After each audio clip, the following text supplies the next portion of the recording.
about when every kid has a water bottle and what you can do about it.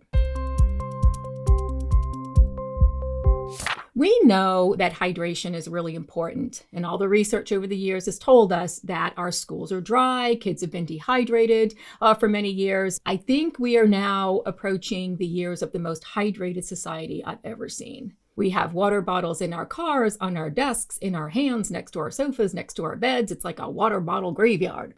But now we have those kind of throwaway bottles, those heavy ones that fall off the desk and make noise. And those ones that have the little ends on them that kids are chewing on and sucking on and kind of being really distracted by the water bottle. And then, of course, there's can I fill this up right in the middle of a lesson? What if you were to teach a couple things through this water bottle? Kind of transition time.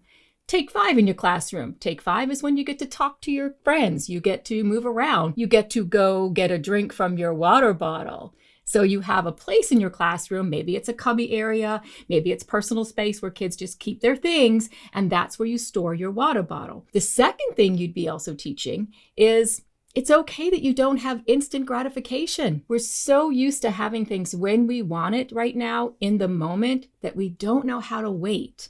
And so we immediately become uncomfortable and I must have a drink right now. And if I don't, I'm not going to make it. You'll be okay. So 2 things you can do. Helping them with transitions, and delaying that gratification just a little bit. I'm not saying dehydrate them, all right? But do you really need a water bottle on your desk all the time? Probably not. Thanks for watching. Remember to hit like, subscribe, and leave a comment.